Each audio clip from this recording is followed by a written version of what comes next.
So we're now moving on to our next session of the day, which is with Kent Hatton, who's the Vice President of Sales and eCommerce at Bayer Consumer Health. So it looks like we've got Kent just joining us now. So Kent has over 20 years of experience in a variety of roles and marketing leadership roles in different industries ranging from consumer packaged goods, electronics, and mostly the healthcare business. He's held senior roles in e-business and the monetization of digital models at globally recognized companies like Microsoft, Fujifilm, Energizer, and now at Bayer. So Kent is going to be talking to us today about the new normal, how we can adapt and win on the digital shelf during this global pandemic. So, hey, Kent, how are you? I'm fine, Sarah. Can you hear me okay? Is technology working as it should? Everything's great, but it looks like we're in presenter mode. So we can't see your notes, but we can see that you're in presenter mode. Okay, great. Yeah, I'm ready to jump in if that's all right, if everyone can see winning the digital shelf in the pandemic and beyond slide.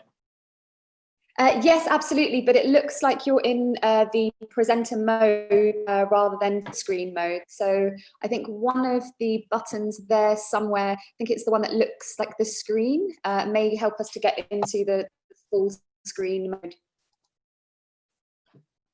How about now? Is that looking like a larger format? Not quite yet. No, it's still in Still in. Okay, let me try one more thing. Just bear with me for a second. Sure.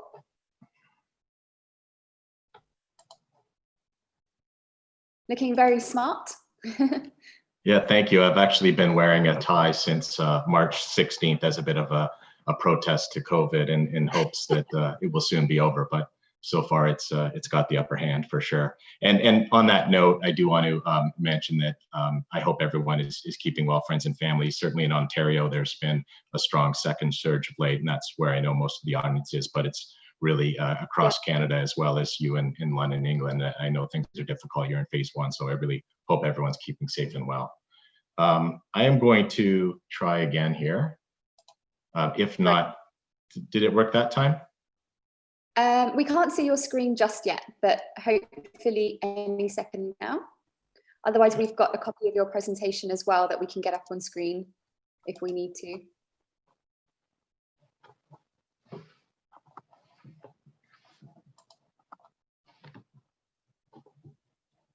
I'll try one last time here.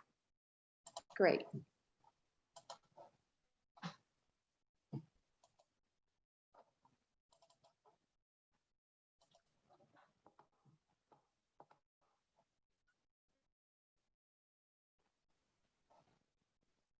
At the moment, we can see your desktop. Let's see if the presentation. Okay, I'm using joint monitors. I think I found the problem here. This is going to work, I think. So I have good confidence. There we go. It should be coming up now.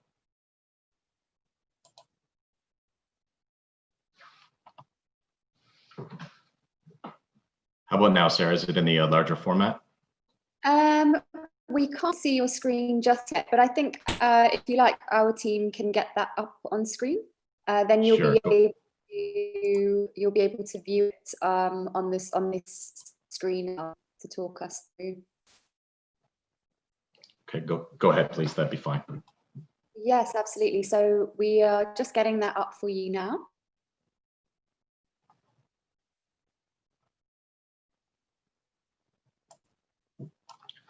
There we go. Great, it's working on my side. Excellent. So welcome everyone. Sorry about the protracted start of this. I was actually attendee at this conference last year, and I was quite taken how kind of enthralling the material is. I find it both diverse in terms of its subject content, but it really does converge around the core, which is the abundant outlook and growth, and where the consumer is taking us in terms of the monetization of digital sales as well as e-commerce. So I'm happy to share with you the perspectives of Bayer, but in doing that, if I could just ask for the next slide, I'll bring some context, just a little bit about who Bayer is and where we compete. Thank you. I looked at the attendee list, and it looks like there's many food and consumer products companies attending as well as agencies. So I thought I'd talk a little bit about the framework that we compete in, which is the Canadian healthcare business. Bayer, as a global company, is really comprised of three core divisions. I'm within the consumer health division, which is also known as OTC products, over-the-counter products, which you can buy in stores without a prescription. We have, however, a pharmaceutical group as well as a crop science division that sells agricultural products in terms of food production. So that's the composition of Bayer in its totality, but the talk I'll bring today is really about consumer products that you'd be familiar with. Obviously, most are familiar with aspirin. It's about a 130-year-old brand. It was actually the world's longest commercially available drug on market, and it continues to service a market where it was originally known as a pain reliever is now good for low-dose cardioaspirin, which is in the event of any type of heart attacks or secondary prevention if you've had a heart attack. And believe it or not, I think it has the world's best claim right on pack, as this product may help save your life. So with that, I can define the mission and vision of Bayer, which is science for a better life. And our mission is really to empower the transformation of everyday health. And I can't think of a better example than aspirin. But I wanted to give you some context to the categories to which we compete, the brands you might be familiar with. So we operate in 5 key categories. In the top left, we have the upper respiratory products, which are for cough, cold, and allergy season. Then we have pain relief and cardio products that I had mentioned. We also have a lineup of women's health products for vaginal yeast infection, bacterial vaginosis, as well as menopause. And we also have a complete line of vitamins and supplements. And lastly, we operate in digestive health. So not here to present the brands in that fashion, but just wanted to give you some context. The other thing to keep in mind is we compete in a regulated industry. All of our products are either drug-based products, which require a drug identification number, or NPD, which is a natural health product number, and they have to get certified and registered with Health Canada. And then the second phase of that, and I bring this up because it's currently a barrier that we're looking to resolve, is the scheduling of products. Scheduling is done by an organization called NDSAC, which is the National Scheduling Advisory Council in Canada that has to determine the degree to which the product needs advisory and consultation with a pharmacist or a healthcare professional. So within this catalog of products that I'm talking about, we can have 3 different scheduling designations, 1, 2, or 3. And 1 is behind the counter, which you actually have to ask for the product in store, and it is not currently available online. The second is called lock and leave, whereby the pharmacist has to be available to chat in real time or take notes to respond to a patient. That is something that's being worked out for online sale. And the third is called open access, which can be sold anywhere without a drug establishment license or the need to consult a pharmacist. So if you could please, that's just as backdrop, if you could please advance to the next slide.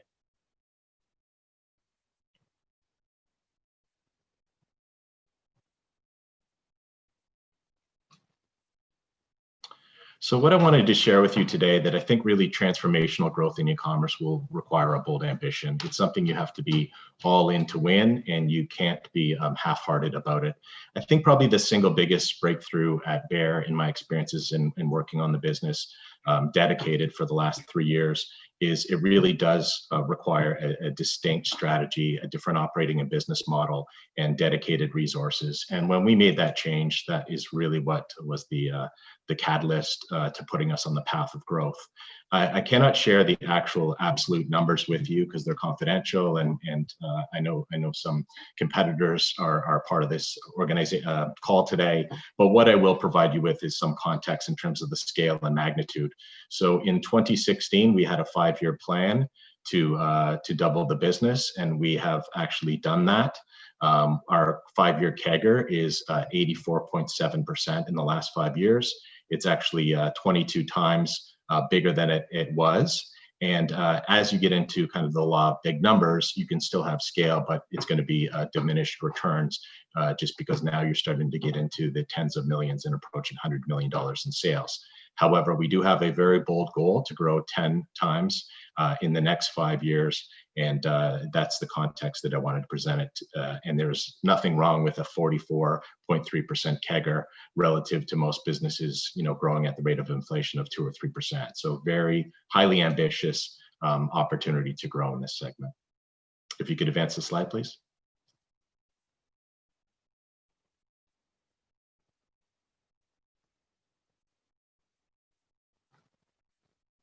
Sarah, is it moving ahead?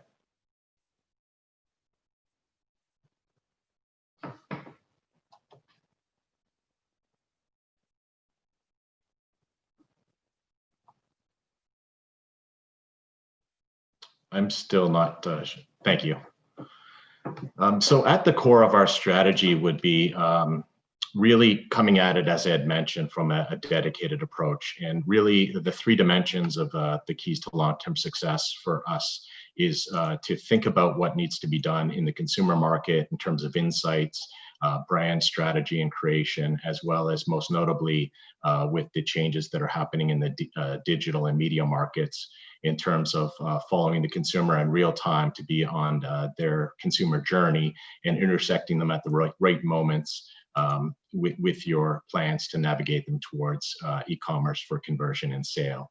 One of the most demonstrative changes we've made that's really paying off is we've brought in-house our core capabilities in digital buying and planning, including programmatic, which is not only efficient savings, but it gives us that expertise to really understand where to interrupt the consumer at the right moment and bring them towards an opportunity for e-commerce conversion. Obviously, having to operate within the PIPEDA and privacy and protection of consumers' information. Once that is sorted out, there's a tremendous opportunity to really understand consumer data and segmentation in terms of more precision and real-time targeting of consumers, and then personalize where they want to have a one-on-one relationship with a brand and have given their consent and permission to enact that way. We certainly have categories that lend themselves well to that in terms of both mobile and social digital lifestyle. If you think of something, as I mentioned, within Kenestin, which is a women's health brand, it's a very discreet and private category. Consumers do get stressed standing at a shelf. It's something that they'd prefer to do in the comfort of their home or on their digital device. So there's a tremendous opportunity to grow in spaces like that. The second key area is obviously what we're here to talk about is e-commerce leadership and focusing on customers. It's really a tremendous opportunity that's multidimensional, not just pure play e-commerce, but all of the growth I'll talk about in a minute in terms of true omni-channel, with the expansion of bricks and mortar capabilities. We've heard throughout the day about the growth and back to the presentation by Walmart, how they're diversifying and readying their stores to be really operating truly in an omni-channel way, as well as Sobeys. Loblaws Media is making a very strong play in terms of establishing their relationship with the vendor partners to integrate not only the store experience, but also their loyalty programs with PC Optimum and grow on that. So I think this is one of the single biggest focuses is how do we fulfill the consumer's requirements, regardless of what path they choose, whether it's click and collect in store or it's new services that are quickly emerging, such as Instacart and Corner Shop and things like that. So really following the consumer on their journey and being ready to fulfill their needs at whatever moment on the path. And that leads to the third dimension, which is really capabilities, having the infrastructure to have not only dedicated, but evolutionary over time. You can't take a bricks and mortar merchandising model with traditional category dynamics and expect it to work online. It has to be fit for purpose. All of your operational, you're no longer shipping pallets to distribution centers. You could be picking and pulling eaches and shipping direct to consumers' homes. So all of that needs to be evolved and dedicated. And then the other exciting thing is the world of artificial intelligence and machine learning, because it interconnects with the consumer, and all of what I mentioned really getting sophisticated and elaborate in terms of your targeting capabilities and knowledge of consumer to operate in real time. And obviously you can't do it alone. It will require a open architecture, and that's why there's the importance of strategic partnerships and having the right software, hardware, and agency partners to help you deliver this to be best in class and first to market. If you could go to the next slide, please.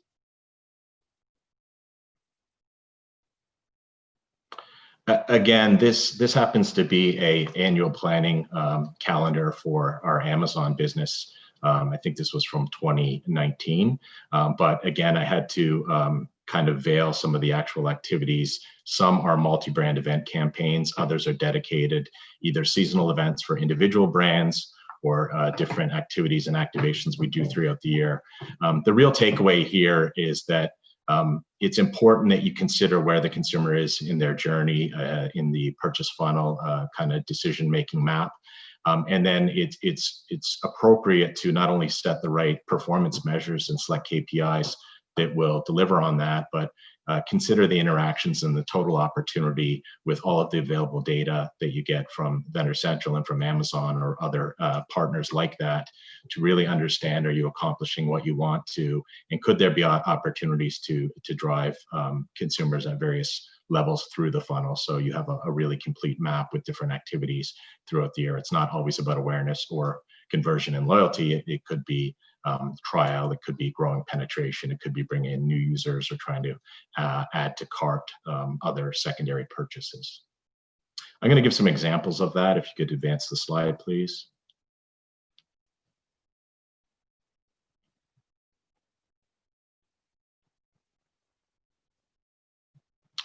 So these are actual campaigns. This one is the Winter Wellness event that we participated in through Amazon Media Group in January, February of 2020. While it's at its core is building up for cough cold season, which is really crescendoing typically in late January, early February. This was all pre-COVID, of course, but it's an opportunity to look at what we call regimen behavior and things that consumers might want to stock up. There has been this movement, and it's actually been accelerated because of COVID, in a shift between what I'll call wellness and illness, where consumers are really taking more command of their health in their own hands. And I think there's a new consciousness that people don't want to wait till they're sick to treat their various health conditions. They want to really live a more prepared lifestyle, and there's a good response to campaigns like this. So this is something where we had kind of, I think Amazon calls buy X, get Y. So this happened to be when you spend $40, which would be requiring a second or third purchase in cart, then you save $10. So that happens to be an activation that worked very well for us. And then you can see it how we scaled it across the different devices, be it mobile or even the Fire tablet on the right-hand side there. If you could advance the slide, please.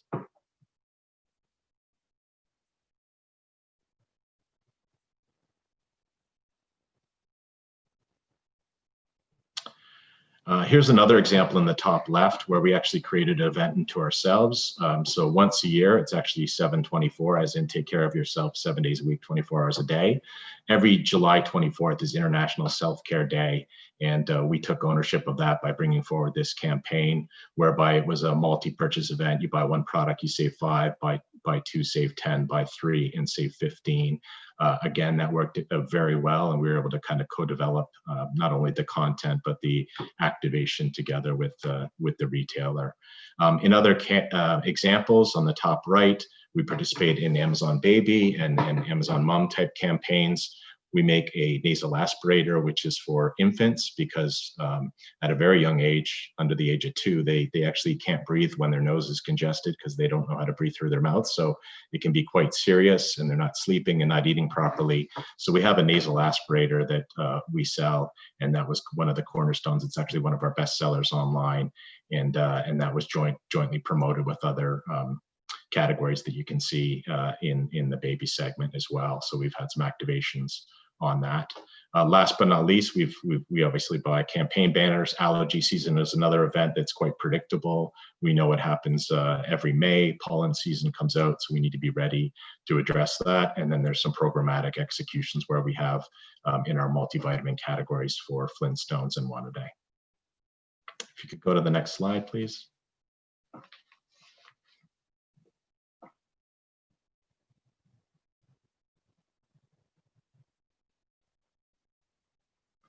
So as I was mentioning earlier, if you were to map this against the consumer purchase funnel, I think once again, it's important to think proactively about what are you really aiming to accomplish in terms of, consumer engagement or actual financial deliverables and some of your key targets and goals. And it's good to benchmark those. You can look to optimize them over time. Take advantage of real-time data and make in-campaign shifts to really fine-tune and get the best out of your marketing dollars. But you can really set, again, looking from, is it about awareness and reach, where you're just looking at absolute impressions and number of clicks, looking to optimize the amount of not only click-through rates, but cost per click.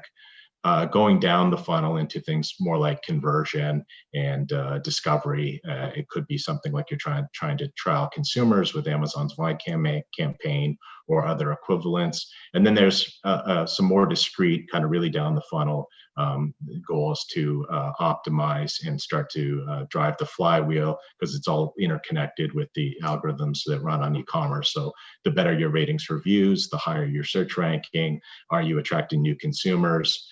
Are you looking at your subscribe and save numbers to try to lock in consumers for a prolonged period of times? And what are the add to cart possibilities, either in category or adjacent categories? And sometimes it can be within your own portfolio. Sometimes you might need complementary partners in other categories to help build the basket and run creative promotions together. If you could change the slide, please.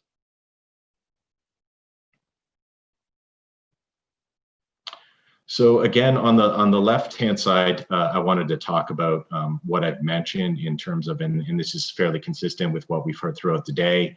Obviously, because of restricted living early in the pandemic crisis, people were seeing it coming from other markets. Certainly Europe had a bit of an early crisis with what was happening in the UK and Italy.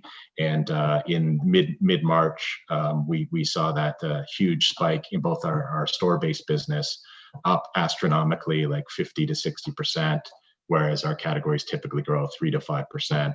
And then e-commerce even more pronounced and accelerated. One of the observations we did make was that you'll see that e-commerce actually was on about a 10 to 14 day delay in terms of when people had stocked up for that. And I think a lot of it was initially pantry loading, and then it became panic buying. And as the combination of stores running out of stock, as well as consumers in lockdown mode, trying to limit the number of trips they were making to conventional stores, Amazon and other pure e-commerce were the benefactors of that. And that really has sustained itself throughout, this is our calendar fiscal weeks of, in this case, 3 through 50. We're on about week 47 now. But you'll see on the lower chart that the brown curve above the faint orange and red curves is this year versus the prior two.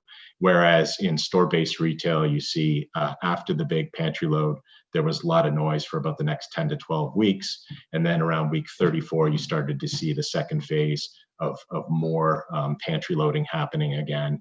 And then because Amazon had to defer Prime, which typically happens in about week 25 to 30 in July, they moved it out this year. And then that has created some additional benefit on that as well. If you could change slides, please. So again, I had to kind of mask the numbers here because I don't want to get into any confidential financial information as it relates, but this is really just an illustrative model of which you can convert the math appropriate to your own business context. But let's just assume you're operating in a business that does $100 million in gross sales to retail. Roughly estimating now, in this example, say 95% of your business is done in store-based retail, and 5% is done in total e-commerce. 3% is pure play, direct to consumer, and 2% is omni-channel or some combination hybrid of store delivery services and that type of thing. So 95% is store-based, 5% is e-commerce based. Let's just assume, which seems rational, that your business will grow a little bit better than inflation. So compounded annual growth rate over the next 5 years of 3%. That would mean in 2025, your business is now $116 million in gross sales. But let's just say we peg, which seems reasonable based on research I've read, that 80% of your bricks and mortar of your business is done now in store-based, leaving the remaining 20% been done. So what I did here for this estimate is I actually tripled the growth rates, I quadrupled the growth rates of both e-commerce as well as omni-channel. Now, omni-channel does obviously shift and add on to store-based retail because in many cases they're one and the same. But the point I wanted to make here is that while your business is growing $16 million, your retail business is actually down $2 million. Whereas the other businesses, e-commerce is up 14 million and omni hybrid is up 9 million. And then when you collapse that together and look at the contribution towards growth, it's even more telling that 56% of your growth in the next 5 years will come from e-commerce, and the balance will come from the combination of store-based and omni-channel retail together. So I just thought that was an interesting illustration of something even internally you can take back to your leadership teams and finance, who often are skeptical of the degree of resources that should be put behind this business. And if you could advance the slide.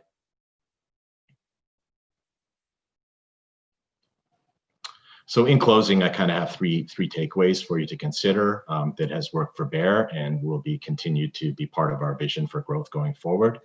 Is that I think it's important that you have a bold ambition for future growth and deep understanding of consumer insights as to where the market's going in terms of digital lifestyles and technology taking us there, and then agree and align across the organization, because it's something that each functional area needs to get behind, and it needs to be endorsed by senior leadership. Otherwise, it won't succeed in the mid to long run. The second one is what I'm calling a digital first mindset. Be prepared to fail fast and learn from those mistakes, but keep adapting, keep testing and learning, and keep evolving and stay at it. It has to be an adaptive business model, and there's a wealth of opportunity in front of us all as an industry. And the last on that point is be prepared to invest time, money, and resources. Be prepared to fail, but also have the courage to win, because there's no doubt about it. This is where business has been going and will continue to in terms of a vibrant future. So with that, I'll turn it back to Sarah, and I'm happy if there's time to take any questions. Thank you. Thanks a lot. That was a really great detailed overview. Yeah, I'd love to ask you some questions. Of course, being a brand that is still very much in demand during the pandemic, very curious to know how did you adapt? Maybe what were some of the challenges that you faced, and how did you kind of very quickly come together to still be able to win on the digital shelf? Yeah, absolutely. I mean, that was one of our biggest, most salient priorities back in March and April, was protecting inventory, getting forecasting as accurate as possible, and then securing future orders, because in some cases our demand was up 300% and 400%.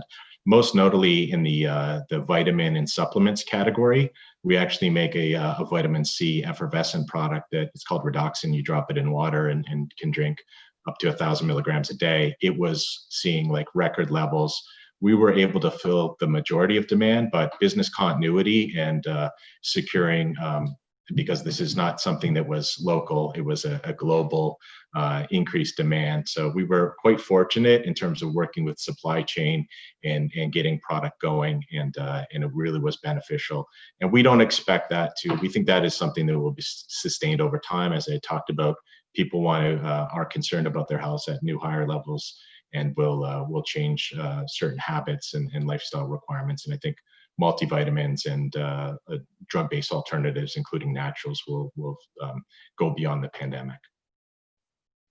Absolutely. So yeah, so having a global supply chain is helpful during a global pandemic like this, of course, for sure.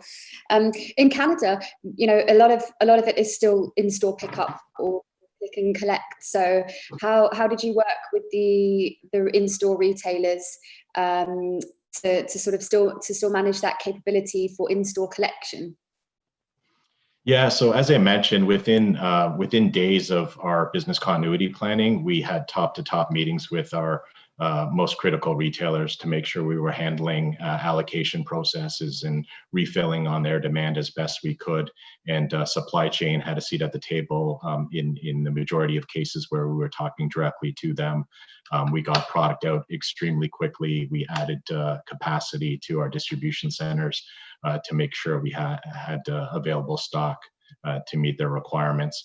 And just on that note, you might have seen when Loblaws announced their quarterly earnings release in Q2 of this year, their business, which we felt was probably about 2 or 3%, click and collect pickup, was 10% of their business was driven through.